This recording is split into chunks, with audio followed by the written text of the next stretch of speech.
Hi friends, welcome to travelling by RK YouTube channel. Present మనం ఎక్కడ ఉన్నామంటే నంద్యాల జిల్లాలోని కొలిమిగుల మండలం బెలుం గ్రామంలో అతి పురాతనమైన ఆలయం దగ్గర అయితే ఉన్నాం. ఈ ఆలయము క్రీస్తుపురం 500 సంవత్సరాల కిందట నిర్మించడం జరిగింది. అలాగే ఈ ఆలయంలో మహిషాసుర అనే అమ్మవారు అంటే దుర్గాదేవి అమ్మవారి విగ్రహం అయితే ఉంది. ఈ ఆలయం పక్కనే వీరభద్రుడి విగ్రహం కూడా ఉంది. అంటే ఆలయం కూడా చూద్దాము. అలాగే ఈ ఆలయంలో అయితే మహిషాసుర అమ్మవారి విగ్రహాన్ని చూసే ముందు ఈ ఆలయం గురించి ఒక చరిత్ర అయితే ఉంది. ఈ ఆలయంలో మహిషాసుర అమ్మవారి విగ్రహం కింద అంటే పీఠకం కింద ఏదో బంగారు నాణ్యాలు, వడ్డూర నాణ్యాలు, వజ్రాలు, ఇంకా ఏదైనా గుప్త నిధులు ఉంటాయని చెప్పేసి కొంతమంది స్వార్థపరులు అంటే దొంగ నా కొడుకులు ఈ యొక్క విగ్రహాన్ని పక్కకు పెట్టి ఆ విగ్రహంపై తలపై ఉన్న తలనూడుక పగలగొట్టి ఆ యొక్క విగ్రహాన్ని పక్కన పెట్టి కింద అంటే పూటిక కింద తీసి తవ్వకాలు తీసి బంగారు నాణ్యాలు ఎత్తుకపోవడం అయితే జరిగింది. ఈ ఆలయాన్ని అయితే చూద్దాం రండి.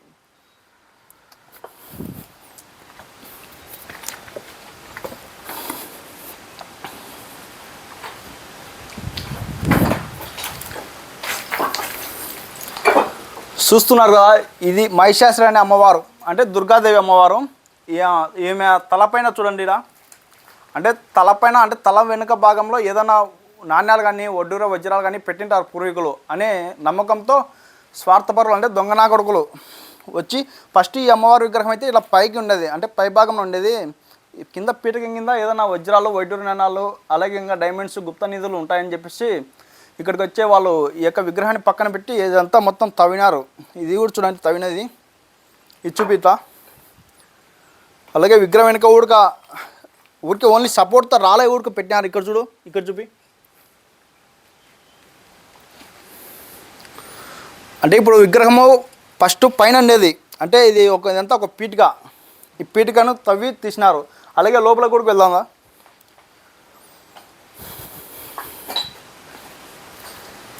ఇవి చూడండి, ఇవి అతి పురాతనమైన స్తంభాలు. ఇవి పూర్వం స్తంభాలు. ఈ స్తంభాలను కూడా పక్క జరిపినారు. ఇక్కడ చూడు, ఈ స్తంభం ఇక్కడ ఉండాల్సింది ఇక్కడ పక్కన పెట్టారు. అంటే స్తంభం వెనుకల ఊరికి ఇంకా ఏదైనా నాణ్యాలు కానీ గుప్త నిధులు ఉంటాయని చెప్పేసి ఇక్కడ కూడా తవ్వినారు. ఇక్కడ చూడు, పూర్తిగా లోపలికి అయితే తవ్వినారు. అలాగే పురాతన కట్టడాలు కాబట్టి లోపల భాగంలో ఇంకా ఏదైనా పెట్టింటారని చెప్పేసి, అంటే దొంగనాకు తెలుసు కదా స్వార్థం, అంటే పని చేయలేక కష్టం చేయలేక ఇలాంటి పురాతన ఆలయాల దగ్గరికి వచ్చి దొంగలు అంటే నాణ్యాలు కానీ వజ్రాలు కానీ దొరుకుతాయని చెప్పి స్వార్థం కోసం ఇక్కడికి వచ్చి ఇలా చేయడం అయితే జరుగుతుంది. మరి ఇంకొన్ని లోపల కూడా చూపిస్తాను. ఈ భాగాన్ని కూడా చూపించు. ఫస్ట్ ఏంటంటే ఇక్కడ ఏదైనా వజ్రాలు అంటే తీయడానికి ఫస్ట్ ఏదైనా శాంతి చేయాలి. అంటే శాంతి చేయాలంటే ఎలా చేస్తారంటే ఏదైనా టెంకాయ కొట్టడం కానీ టెంకాయ ఉప్పులోడుగా ఉన్నాయి. అలాగే ఇంకొకటి ఏదైనా ఇక్కడ శాంతి చేయాలంటే ఇంకొకటి బలి కూడా ఇవ్వాలి. ఆ బలి ఇవ్వడానికి మరి ఏది ఉపయోగించారో తెలియదు, కానీ మనకు ఇక్కడైతే కొన్ని ఎంకాలు అయితే కనపడుతున్నాయి. చూడండి, ఇది ఆ కాలం నాటిది. దగ్గర ఇది అంతా శిథులు బట్టి అంతా ఎలాగైపోయింది చూడు. కానీ నేను పట్టుకోకూడదు, కానీ అయినా చూపిస్తున్నాను. ఈ లోపల భాగం కూడా చూపించింది.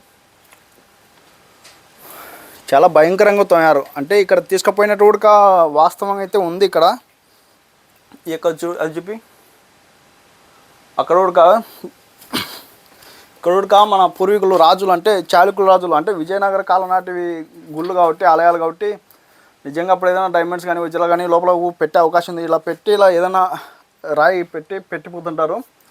ఇది కూడా తీసుకుపోవడం అయితే జరిగింది. ఈ పై గోపురం చూపి, ఇట్లా పై భాగం చూడండి, అంతా ఎలా చెదరం అయితే చేశారో. చాలా చూస్తున్నారు కదా ఈ ఆలయాన్ని. అంటే ఇది గర్భగుడి అనమాట. ఈ గర్భగుడిలో కూడా ఒక విగ్రహం అయితే ఉన్నది. ఆ విగ్రహాన్ని కూడా ఇక్కడ నుంచి పక్కకు పడేసి అదంటే ఏదైనా ఉంటుందని చెప్పేసి స్వార్థపరులు ఈ ఆలయాన్ని కూడా చాలా అంటే చాలా ధ్వంసం చేశారు. అలాగే ఇక్కడ ఈ ఆలయానికి సంబంధించి గవర్నమెంట్ కూడా స్పందించాల్సి ఉంటుంది. ఎందుకంటే మన పురాతన కట్టడాలు ఆలయాలను కొంతమంది స్వార్థపరులు దొంగ మూటాలు కలిసి ఏదైనా గుప్త నిధులు ఉంటాయని చెప్పేసి ఇలాంటి ఆలయాన్ని ఇలా పాడు అయితే చేయడం అయితే జరుగుతుంది. అలాగే ఈ ఆలయానికి ఉడక ఎలాంటి ప్రభావం అయితే జరగలేదు, కానీ పక్కనే ఒక మైనింగ్ ఏరియా కూడా ఉంది. ఆ మైనింగ్ ఏరియా తవ్వకాల వల్ల కూడా ఈ ఆలయానికి ఎలాంటి ఏదైనా ఎఫెక్ట్ జరుగుతుందని ఉంటుంది. కానీ పూర్వం కట్టడాలు కాబట్టి మన పూర్వీకులు చాలా బలంగా అయితే కట్టడం అయితే జరిగింది. ఎలాంటి ఎఫెక్ట్ అయితే జరగలేదు. కానీ ఇక్కడ పూజలు అయితే జరుగుతున్నాయి. అంటే ప్రతి ఒక్క నాగుల చేతి వచ్చి ఇక్కడ అమ్మవారికి పూజలు చేయడము, అలాగే పక్కన ఒక నాగుల కట్ట కూడా ఉంది. అది కూడా నేను మీకు చూపిస్తాను. ఆ నాగుల వారికి కూడా పూజలు చేయడము, అలాగే పాలాభిషేకాలతో చేయడం అయితే జరుగుతున్నది. అలాగే ఇక్కడ కొంచెం ముందుకు వచ్చి ఇక్కడ శిల్పాలు కూడా ఉన్నాయి. శిల్పాలను కూడా చూపిస్తాను రండి.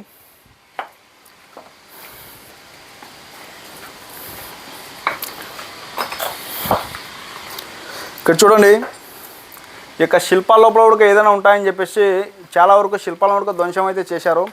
అంటే ఒక్కొక్క శిల్పానికి ఒక్కొక్క రహస్యం అయితే కలిగి ఉంటుంది. ఇక్కడ ఆంజనేయ స్వామి విగ్రహం చూడండి, అంటే ఒక తోక చుట్టుకొని ఇట్లా ఆంజనేయ స్వామి విగ్రహము. అంటే శిల్పాలు ఆ కాలంలో చెక్కినాయి కాబట్టి చాలా అద్భుతంగా ఉన్నాయి. ఇలా చూపి ఇక్కడ వెంకటేశ్వర స్వామి విగ్రహం, ఇది ఒక ఏలుతో ఇలా చూపిస్తున్నట్టు ఇక్కడ శంఖము ఇలాగా కింద కూడా చూపిది. అంటే పూర్వం సంబంధించిన శిల్పాలు కాబట్టి ఇక్కడ చూపి. అలాగే ఇక్కడ నరసింహస్వామి విగ్రహం కూడా ఉంది. ఇది చూపి అంటే హిరణ్యకశిపుని చీల్చనట్టు ఇది చూపి. ఇక్కడ ఒక ఆయుధం పెట్టుకొని, ఇక్కడ చేతులు ఆయుధం, ఇక్కడ ఆయుధం పెట్టుకొని నరసింహస్వామి కింద మీద పని పెట్టుకొని అంటే హిరణ్యకశిపుని ఇట్లా చీల్చనట్టు కూడా శిల్పాలు ఎంత అద్భుతంగా చెక్కినారో.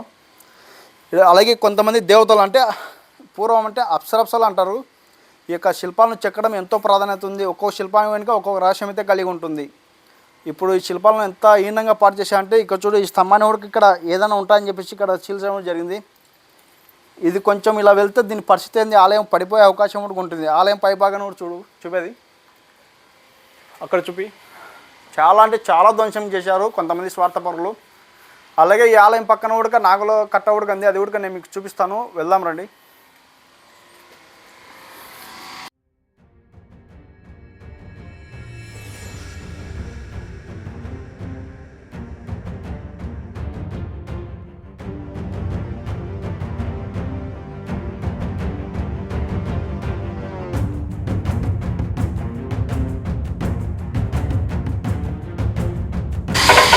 చూస్తున్నారు కదా, మన నాగులకట్ట అంటే ఆదిశేషులు వారు అంటే ఇక్కడ విగ్రహాలు పెట్టారు. చాలా అంటే చాలా విగ్రహాలు ఉన్నాయి. అక్కడ చూడు, అక్కడ చూపి, అక్కడ నుంచి ఈ యొక్క విగ్రహాలకు ప్రతి ఒక్క నాగుల చేతి నాడు ఇక్కడికి వచ్చి పాలు పోయడము, అలాగే పాలాభిషేకము, నీళ్ళతో అభిషేకం చేయడం, కడగడము, బొట్లు పెట్టి ఇక్కడ చాలా అంటే చాలా అంగరంగ వైభవంగా అయితే పూజలు అయితే చేస్తుంటారు.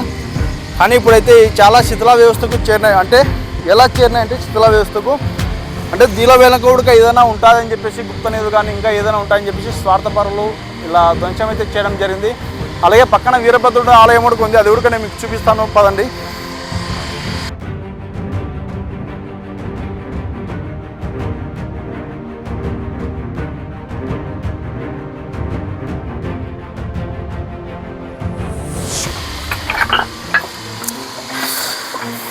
అలాగే ఒక వీరభద్రుని విగ్రహం అయితే చూస్తున్నారు కదా, ఇక్కడ కన్ను పొరచడం కానీ అంటే చాలా వరకు పాడు చేయడం జరిగింది. ఇలా శివలింగం అయితే చూడండి నుదుటి పైన. అలాగే ఇక్కడ చూసి ఇక్కడ నడుము భాగంలో కూడా ఇక్కడ ఏదైనా లోపల ఏదైనా నాణ్యాలు ఉంటాయని చెప్పేసి పగలగొట్టడం అయితే చాలా వరకు అయితే హీనంగా చేశారు. మన ఇలాంటి విగ్రహాలను చూస్తుంటే నా మనసు చాలా తరగపోతుంది. ఇలాంటి విగ్రహాలను చూడాలంటే చాలా బాధాకరమైనది. అలాగే ఇలాంటి విగ్రహాలు అంటే మన గ్రామానికి అంటే ఈ ఊరు గ్రామానికి ఒక రక్షణ కవచం లాగా ఉంటాడు వీరభద్రుడు. సో అలాగే మహిషాసుర అమ్మవారిని కూడా నేను మీకు చూపించాను కదా, అమ్మవారు ఏంటంటే ఊరికి గ్రామదేవత, అంటే దుర్గాదేవి అంటే గ్రామదేవత, ఒక రక్షణ కవచంలా మన ఊరిని కాపాడుతూ ఉంటుంది. సో ఇలాంటి ఆలయాలను, ఇలాంటి గుళ్ళను అంటే విగ్రహాలను పాడు చేయడానికి మనసు ఎలా వచ్చిందో కానీ నాకైతే చాలా బాధాకరంగా ఉంది. అలాగే ఈ యొక్క ఆలయాల కట్టడాల గురించి మన గవర్నమెంట్ అయితే ఎలాగైనా చర్య తీసుకొని స్పందించాల్సింది. ఇలాంటి స్వార్థపరులను ఎలాగైనా శిక్షించాలి, ఇలాంటి ఆలయాలను ధ్వంసం చేయకుండా అని నా ఉద్దేశము. సో వీడియో మీరు చూస్తున్న ఎవరైనా సరే వీలైతే ఇలాంటి ఆలయాల గురించి ఇంకా మీకు తెలిసిన వాళ్ళకు షేర్ చేసి ఇలా పురాతనమైన కట్టడాలను ఎలాగైనా శుభ్రం చేయాలి. మన గవర్నమెంట్ దగ్గరికి పోవాలంటే మీరు మీ వంతు సహాయంగా చేయాలి. ఒకరి తర్వాత ఒకరు షేర్ చేసుకుంటూ ఇలాంటి ఆలయాల గురించి చెప్పడం అయితే చాలా వరకు చేయవచ్చు. అలాగే మన వీడియో చాలా అంటే చాలా ఇంట్రెస్ట్గా ఉంటుంది. ఎక్కడ ఫస్ట్ నుంచి ఎన్ని వరకు స్కిప్ చేయకుండా చూడండి, ఎందుకంటే మేము తీసే ఆలయాల గురించి పురాతన కట్టడాలను కాపాడాలనే ఉద్దేశంతోనే మేము తీస్తున్నాము. చాలా అంటే చాలా ఇంట్రెస్ట్గా ఉంటుంది. Thank you friends, thank you so watching.